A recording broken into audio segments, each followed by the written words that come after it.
Olá, galera do Colônia de Mestres, saudação para todos. Atendendo um pedido da nossa querida colega, a professora Cleana, onde ela solicitou que nós começássemos uma série de vídeos também falando sobre a nossa BNCC, né? Essa videoaula especial para professores, aqui é o canal Colônia de Mestres, nós lidamos com todos os públicos e nesse vídeo é livre para todos os públicos, mas em especial para os professores, formadores, né, as coordenadoras pedagógicas, professoras do Fundamental 1, das séries iniciais. Quero mandar um forte abraço para todas essas minhas colegas, meus colegas professores do ensino Fundamental 1, onde estão aí lutando para preparar essas crianças para o Fundamental 2 e formar essas crianças que são o nosso futuro, né? Então nós vamos estar trabalhando hoje, iniciando essa série de vídeos, falando sobre as 10 competências da BNCC. Quais são essas 10 competências da BNCC e como nós podemos trabalhar com ela? As BNCCs, na verdade, são as múltiplas dimensões, né? Ela trabalha com a questão de entender melhor o educador, na certeza, dentro dessa base nacional curricular, ela vem definir tanto o conceito de essenciais para a educação dentro aos alunos, o direito de adquirir e estabelecer revisão dentro dos conteúdos curriculares, e também vem para ajudar na formação desses conteúdos, ajudar dentro da colocação de como tratar em sala de aula determinadas situações voltado para o estímulo físico, curricular e mental desses projetos, né? Como o professor vem com a essência da aprendizagem trazer isso em sala de aula, com as ideias, com as formas de compreender o outro, mostrando para aquela criança que está no início na sua idade, na sua série, de entender as competências, de entender o outro, de sentir o outro, trazer isso de uma forma simples e de uma forma também onde não vem atrapalhar não só o sentido da educação, mas como também venha contribuir para o estímulo dessa educação. Então, a questão, a BNCC, ela define justamente isso. Ela define, ela norteia o caminho pedagógico para se seguir. Ela norteia, ela dá uma bússola para que o educador das séries iniciais não se atrapalhe. Mas não só limitado para as séries iniciais.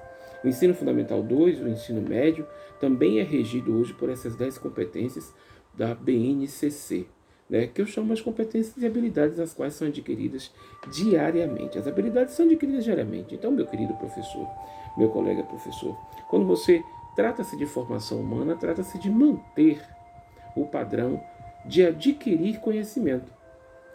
E esse adquirir conhecimento pode ser baseado em um livro, pode ser baseado em um projeto, pode ser baseado no seu conteúdo semanal, quinzenal ou diário, a qual você faz o planejamento e entrega a sua coordenação pedagógica.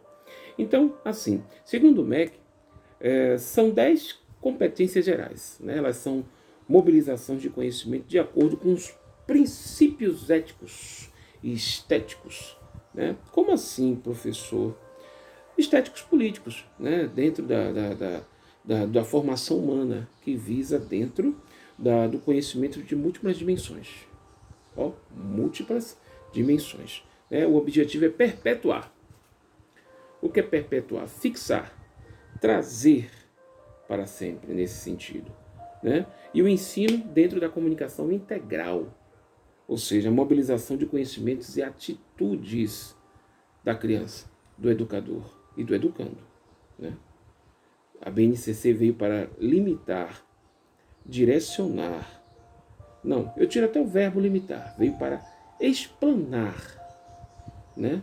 Veio para crescer essa ideologia da formação da criança, do educando. Né? Então, meu querido professor, quando você lhe trata com a educação voltada para as 10 competências, você está ensinando dentro de uma comunicação, não para o limite de simples de uma sala de aula, mas está preparando aquela criança para o mercado de trabalho, para o avanço dela, mesmo ela sendo das séries iniciais. as 10 normas da BNCC, ela veio para preparar o educando, desde as suas séries iniciais, para o mundo.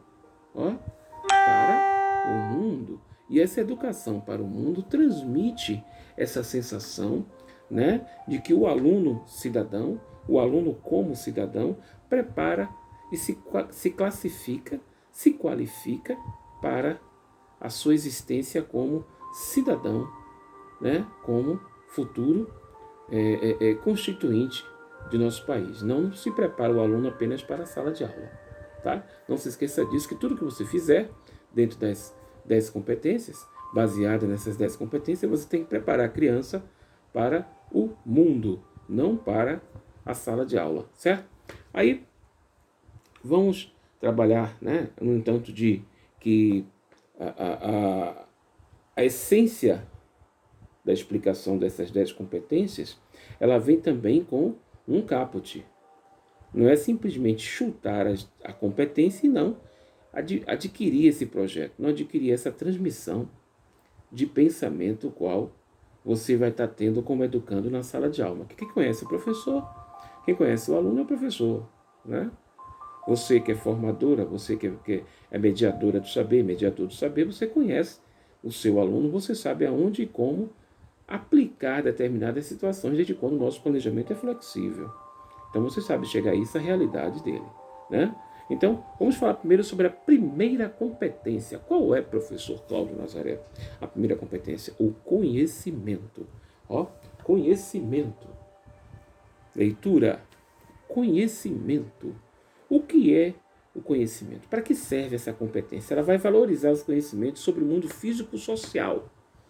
Ó, sobre o mundo físico-social, cultural e digital. Ou seja, para explicar a realidade, para continuar aprendendo, para colaborar com a sociedade, incentivar a fazer escolhas desse mundo. Como assim, professor, fazer escolhas desse mundo? Quando você lidar com o sentido do conhecimento, é um sentido muito amplo. Então o aluno ele tem que saber fazer da sala de aula dele um campo aberto. O professor, a professora tem que fazer da sala de aula um campo aberto, para que esse menino tenha conhecimento não só para aquele momento naquela sala de aula, mas um conhecimento amplo para a sociedade, ou seja, valorizar e utilizar o conhecimento que ele vai ter para fora, para o mundo. Então a primeira competência que nós estamos falando é a competência do conhecimento.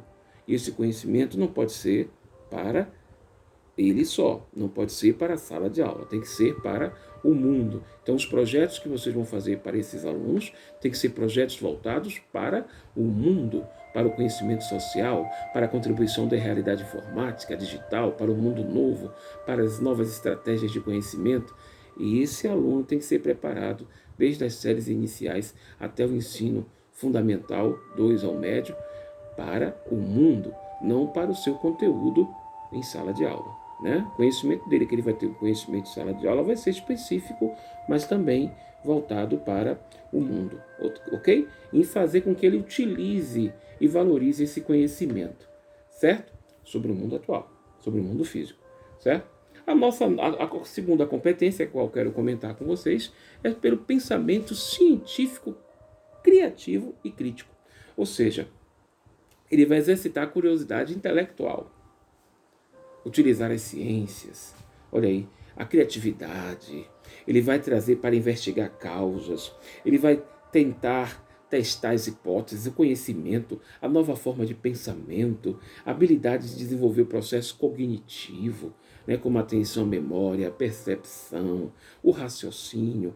Essa competência faz com que o aluno investigue sobre o assunto, sobre as soluções e sobre o conhecimento adquirido. É muito interessante isso. Professor, estimule, né, o pensamento crítico de seus alunos, estimule a memória, a percepção, o raciocínio através de jogos, de brincadeiras, de dinâmicas em sala de aula, fazendo com que seu assunto venha a ser aplicado com a intenção do conhecimento dele, para que no final da aula, da unidade, você possa ter o resultado do seu trabalho, que é o conhecimento adquirido.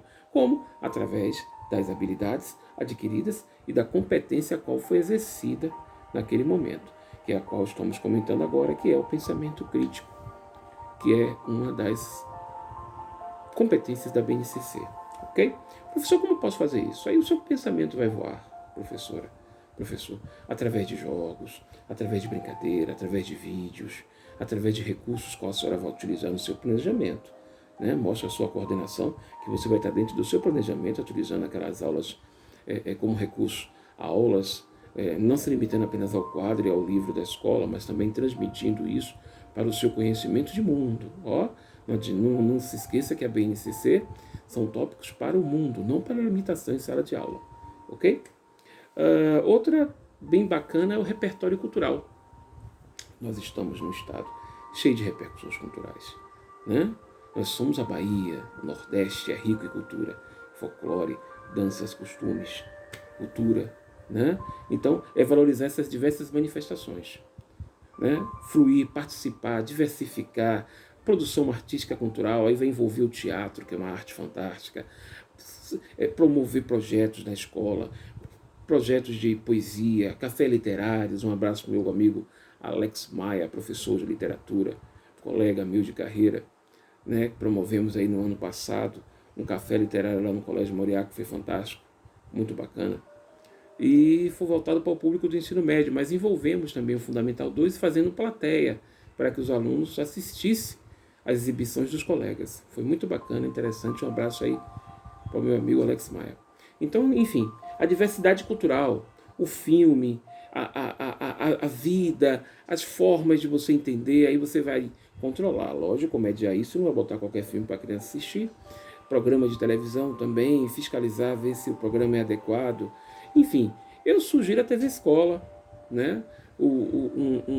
Uma fábula bem interessante que vocês devem adquirir no conhecimento, passar fábulas, assistir, enfim, são um programa de televisão, aquele o Sítio do Pica-Pau Amarelo, de Monteiro Lobato, é muito interessante para a criança aprender moral, né, de histórias, contos fabulosos, né, a diversificação e o incentivo para a criança ler, né, o repertório cultural, cada um tem que ter. Nós temos o nosso repertório cultural, né? Então você tem que criar isso na criança para que ele possa ser estimulado a criar e a produzir o seu próprio repertório e também admirar o outro nas suas artes, né? Então valorize, promova peças de teatro, shows, café literários, semana de poemas, semana de artes, né, na escola. Promova para as crianças um novo estímulo de ler livros, né? Comente, viva, produza pecinhas com as histórias literárias para que as crianças possam ser estimuladas a ler. Professor, professora, você que tem aí habilidades na sua sala, conhece quem é quem, aí você pode distribuir personagens, você pode convidar a comunidade escolar para poder participar, uma sala visita a outra, né, para que possa valorizar esse lado cultural, que é a terceira competência da BNCC, que é o repertório cultural. Nós temos também a comunicação, isso é importante. Utilizar diferentes linguagens, muito importante. Né? Expressar, partilhar informações, experiências, ideias, sentimentos, produzir, enfim, ações, melhorar o incentivo, o domínio desses repertórios. A comunicação tem que ser a principal arma da BNCC, a qual o professor tem que usar e saber usar. O professor tem que ser ouvinte para poder resolver conflitos, para poder administrar isso, essas ideias que as crianças vão ter, expressar essas informações. Isso vem desde as séries iniciais até o médio, tá? A expressão e entendimento mútuo dentro do critério do conhecimento, né? A comunicação é a nossa raiz. Uma descoberta importantíssima da humanidade é a escrita. Através da escrita nos comunicamos. Então você pode ir por esse campo, produzir sentidos, né? Levar o entendimento mútuo, a sabedoria, a criar ações, a criar joguinhos de comunicação, a mostrar a importância da comunicação para ser entendido pelo outro, conhecer o outro, mostrar que o outro faz parte da sociedade e é importante para um todo, né? Então a quarta competência da BNCC é a comunicação. A quinta e também importante é a cultura digital. Nós somos um mundo digital hoje é tudo informatizado, né? Então tem que mostrar para a criança essa realidade, né? A forma de crítica significativa e ética é sempre principal protagonista. é um mundo digital hoje em dia. Então, professor, seja digital, tá? Professor, você tem a obrigação de ser evoluído. Você tem a obrigação de fazer videoaulas, de produzir aulas digitais para os alunos assistirem. Você tem a obrigação hoje de estar no mundo digital, né? Você tem uma peça muito importante hoje, que é o aparelho de celular, né? Onde você tem um computador em mãos, você pode produzir suas aulas, você pode estar estimulando os seus alunos a ser digital de uma forma positiva, tá? Não de uma forma negativa. Se jogarem no celular jogos de sites obscenos, enfim, né? Eu não gosto nem dessa palavra, né? Sites que venham a ser de conduta baixa para poder poluir a criança e trazer nela um sentimento de escuridão. Não, temos que usar para o bem. Então, libere o acesso do celular na sala de aula de uma forma saudável, né? Onde todos possam buscar aquele site naquele momento sincronizado. Se sua escola tiver recurso do Wi-Fi liberado, controlado pelos professores, ou então se tiver recurso de tablets para os alunos, ou se não tiver, eu não tenho. Mas você pode trazer o seu celular, ou o seu computador, se você tiver, se não tiver, traz gravado no pendrive de casa. De repente é perigoso você levar um objeto desse para a sua escola, se você não tiver, sentir segurança, né? São caros, os celulares, hoje em dia está tendo muito furto, mas você pode usar isso como mecanismo, né? Solicitar da escola uma televisão que, hoje em dia, que pegue o USB, pendrive, você vai lá e coloca as aulas digital para você aprender e o aluno tem intimidade com isso. Porque hoje é norma trabalhista. Nós temos que ser digitais, temos que estar dentro das tendências digitais, ok? E o contato com essas ferramentas multimídias vai fazer com que o aluno se desenvolva e tenha conhecimento de tudo, de outras linguagens. Enfim, a forma hoje de entender a digitalização é o professor começar a estimular isso para a criança, certo? E a sexta competência, né, da norma da BNCC é o trabalho projeto de vida. Ou seja, o que você for fazer com um projeto, nós não temos um projeto sempre na escola, professor. Olhe para mim, meu professor, minha professora, vem cá. Quando você desenvolver o seu projeto, não desenvolva o seu projeto político apenas para se mostrar na escola o que você está trabalhando. Desenvolva um projeto na escola que possa compreender o outro e que possa estimular para o aluno essa valorização do mundo, essa valorização das cores alinhadas, da respeito à cidadania, à Constituição, compreensão do valor do esforço, a capacidade de entender e determinação da autovalorização. Crie isso, professor. Não crie projeto para poder se mostrar ou querer ser melhor do que o outro colega. O seu projeto tem que ter uma ênfase, seu projeto tem que ter um sentido específico, mas para compreender e levar isso ao projeto da vida da criança, do aluno. Por isso que essa norma chama-se trabalho e projeto de vida. Tudo que tem que ser feito no ambiente da escola tem que ser para a vida do aluno. Esse negócio de fazer projetos para poder apenas um momento ser curtido e depois acabar, já saiu, não se vale mais, é coisa do passado. O passado nem mesmo é o passado.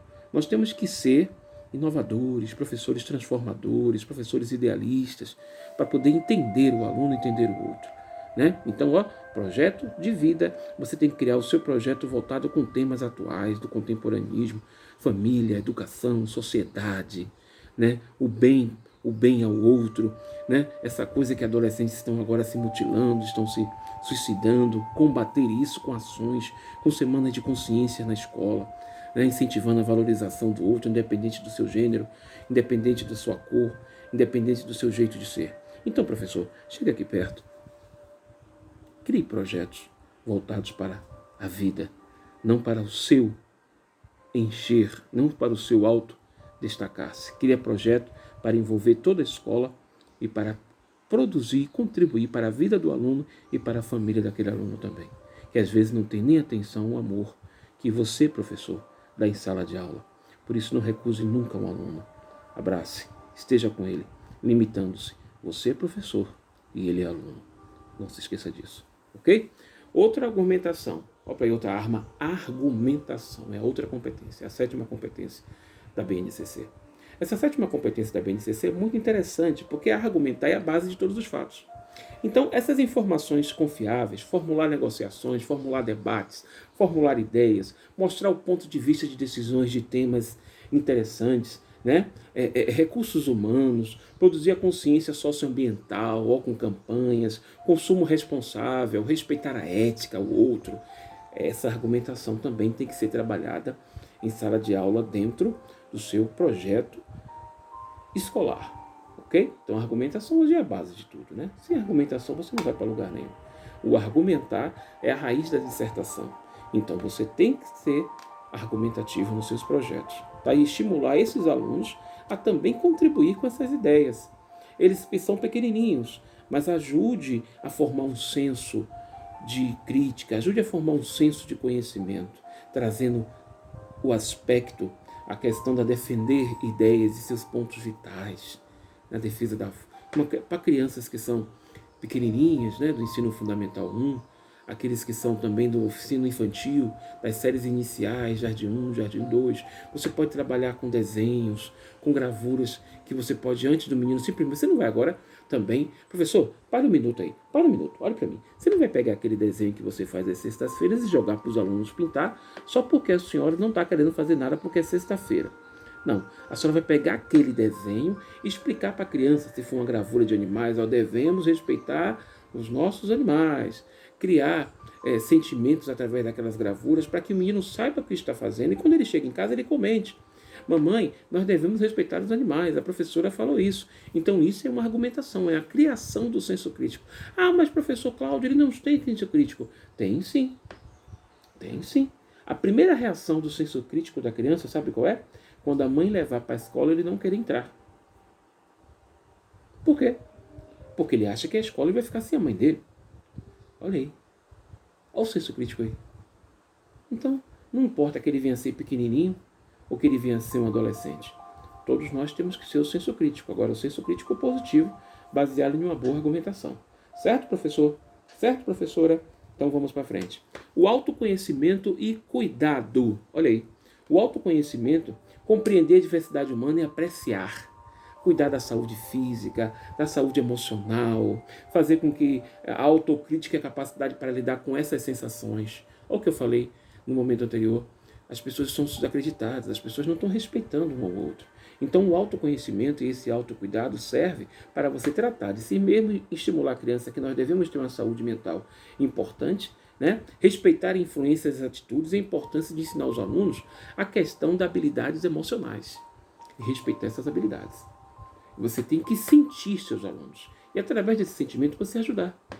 O porquê que a criança está sinalizando que ela está sendo calada, porque ela está sendo muito zangada, ela está sendo ajeitada demais. Tudo isso pode ser um sinal, ela pode estar sendo abusada sexualmente.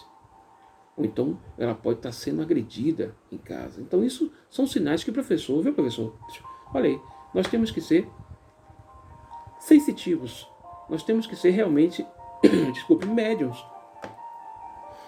Tipo de médiums para você entender. Ter essa sensibilidade em sala de aula. Não simplesmente chegar e passar o seu conteúdo e rua. Não. Se você decide ser professor, você é um sacerdote. Então você tem que entender que esse autocuidado, essa autoação do autoconhecimento tem que ser estimulado. Entendeu, querido professor? Entendeu, minha professora? Minha pró. Minha pró. Vamos trabalhar com inovações, minha pró. Não se esqueça disso. A empatia e a cooperação é a 9ª competência. Olha para aí. A empatia e a cooperação. E se tem empatia, é o diálogo, a resolução de conflitos e cooperação. Resolução de conflitos, ó. Briguinhas na sala de aula, fazer respeitar, promover o outro, o direito humano, independente da cor, da raça. É fazer com que o mediador de conflitos estimule isso através do diálogo. Converse com seus alunos. Não simplesmente puna ele, não. Né? Você tem que ter a perspectiva do respeito do outro. Não deixar promover uma coisa que eu detesto, que eu odeio. A questão do bullying. Ó, é terrível. Pelo fato de ser gordinho, olha aqui, eu sou gordinho, e não gostar de mim porque eu sou gordo, não gostar de mim porque eu sou preto, ou porque eu tenho um cabelo mais crespo que o outro, isso traz tristeza. Para nós que somos adultos, imagine para eles que são crianças. Né? Eu fico triste porque às vezes os próprios pais maltratam a criança, não quer a criança, abandonam essas crianças. Imagina só, se não tivéssemos nós como professores, o que seriam essas crianças? Então, a empatia e a cooperação mútua na sala de aula é importante. É o saber pedir por favor. É o saber pedir, me ajude, me ajude, colega. Independente de quem ele seja. Ok, professor? Ok, professora? Ok, minha pró? Nós temos que valorizar a empatia, ok? E a cooperação. E a 10, a última, que é a responsabilidade da cidadania. É o agir pessoal, coletivamente, ter autonomia. É a questão das ações democráticas, inclusivas e sustentáveis. Olha que coisa bacana.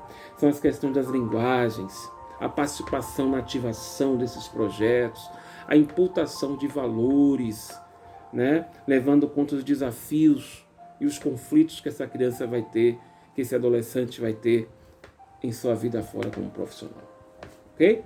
Não se esqueça, a responsabilidade e a cidadania é um grande passo, é a principal, é soberana, é obrigação nossa, professor, me aprote. É obrigação nossa passar para os alunos. Eu aconselho, não para os alunos pequenininhos que talvez eles não conheçam, mas também eu tenho uma ideia que eu vou falar no decorrer do vídeo. A Constituição. Você tem que passar para os seus alunos a Constituição, o conhecimento constituinte, as leis, as normas vigentes do país, para que eles já venham crescer com essa responsabilidade de cidadania. E a BNCC era bem clara, né? Que ela estimula nós tomarmos decisões respeitando princípios éticos, sem ferir a opção sexual de ninguém, sem abalar a religião de ninguém, mas respeitar o coletivismo. Ok, pessoal? E a questão das criancinhas, eu sugiro, que vocês possam fazer historinhas, teatrinhos de bonecos, né? Montar historinhas com esses teatrinhos de bonecos, de fantoches, contando conflitos. A Mariazinha não gosta de José porque José não é a mesma cozinha de Mariazinha. Estimular papai e mamãe conversando. Enfim, criar historinhas, criar temazinhos e depois perguntar a moral da história, mostrar, explicar que aquela atitude daquele bonequinho estava correta ou não. E aí vai estimular a cidadania daquela criancinha. Ok? Esses são o início do nosso curso, nossa formação continuada para professores aqui no Colônia de Mestres. Espero que você compartilhe e goste do nosso canal, mostre para um colega, estimule o nosso conhecimento. Por favor, dê um likezinho aí, onde tem a mãozinha, toca o sininho, se inscreva, né, no nosso canal. Compartilhe, é uma ideia muito boa, um projeto muito bom. Vamos em breve estar criando debates ao vivo aqui no nosso canal, certo? Um abraço para meus queridos professores, companheiros de luta, e tudo isso vai passar, certo? E vamos estar novamente em sala de aula lutando, mas espero que essas palavras possam ter tido efeito e criado competência para que nós possamos atribuir na nossa sala de aula, ok? Então, essa aula foi sobre as 10 competências, né, da BNCC, a qual nós precisamos saber dentro dos estímulos da nossa carreira como educador. Um abraço para todos, saudação Colônia de Mestres. Tchau, tchau.